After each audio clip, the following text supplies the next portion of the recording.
السلام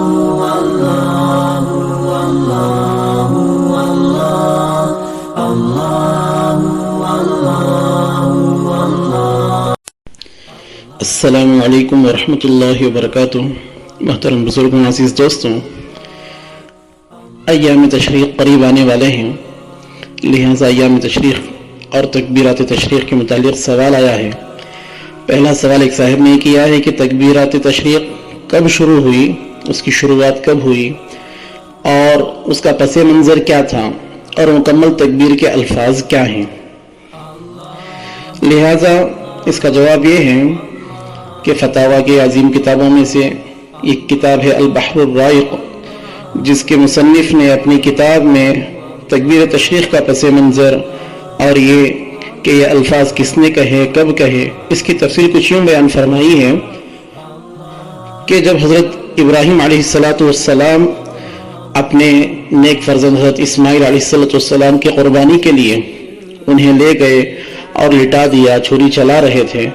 اللہ تعالیٰ کو ان کا یہ عمل پسند آ گیا اور اللہ تعالیٰ حضرت اسماعیل علیہ السلام کی قربانی نہیں چاہ رہے تھے، بس حضرت ابراہیم علیہ السلام کا امتحان مقصود تھا۔ تو اللہ تعالیٰ نے حضرت جبرائیل علیہ السلام کو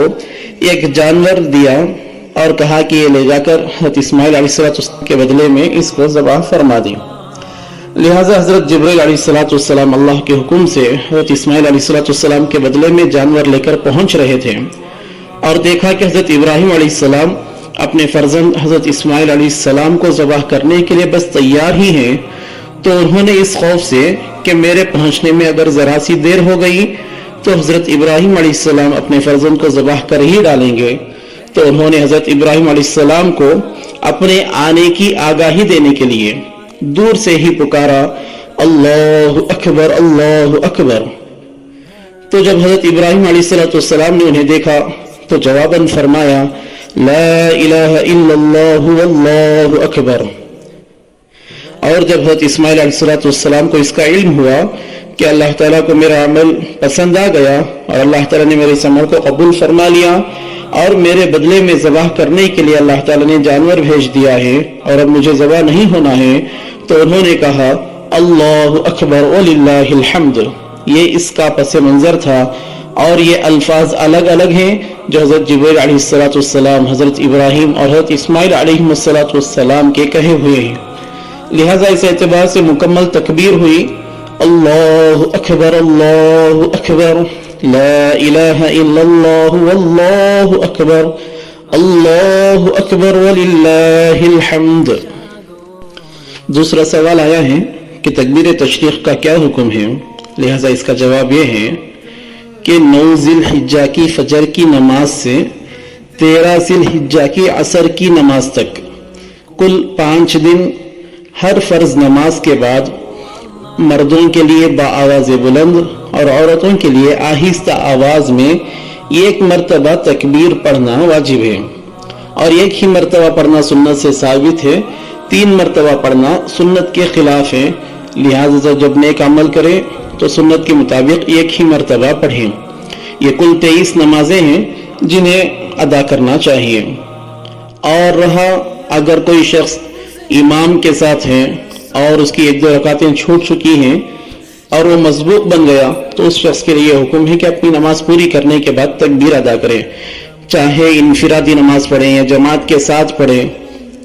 تمام کے لیے ایک ہی حکم ہے کہ وہ حضرات اپنی ہر فرض نماز کے بعد تکبیر تشریق ادا کریں گے۔ اور ایک سوال آیا ہے کہ اگر نماز کے فوراً بعد تکبیر پڑھنا بھول جائیں تو کیا کریں۔ اس کا جواب یہ ہے کہ نماز کے فوراً بعد اگر تکبیر تشریق پڑھنا بھول گئے اور کوئی ایسا عمل نہیں کیا اور اتنی دیر نہیں ہوئی کہ دوسرے کام میں لگ گئے یا نماز سے زیادہ دیر نہیں ہوئی ہو، فوراً اگر یاد آ گیا تو فوراً تکبیر تشریق پڑھ لیں۔ مثلا نماز کے فوراً بعد کوئی دعا میں لگ گئے، دعا کے درمیان یاد آ گیا کہ ہم نے تکبیر تشریق تو پڑھی نہیں، تو فوراً دعا کے درمیان ہی تکبیر تشریق پڑھ لیں۔ ایسے ہی دعا میں نہیں تھے، ذکر میں تھے، زیادہ دیر نہیں ہوئی تھی، کچھ ہی لمحے گزرے، یاد آ گیا تو فوراً تکبیر تشریق پڑھ لینا چاہیے۔ اگر زیادہ دیر ہو گئی تو تکبیر تشریق پڑھنے کا وقت نکل گیا، اس کے بعد پڑھنے سے وہ وقت ادا نہیں ہوگا۔ وہ واجب ادا نہیں ہوگا۔ اور ایک صاحب نے سوال کیا ہے کہ ایام تشریق کی قضا نمازوں کا کیا حکم ہے؟ لہٰذا اس کا جواب یہ ہے کہ ایام تشریق کے اندر جو نمازیں قضا ہوئی ہیں، اگر ان کو کوئی شخص ایام تشریق ہی کے اندر ادا کر رہا ہے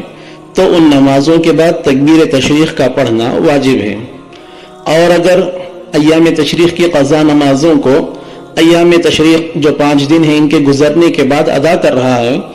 تو اس پر ان نمازوں کے پڑھنے کے بعد تکبیر تشریق پڑھنا واجب نہیں ہے، بلکہ وہ اس سے ساقط ہو جائے گا۔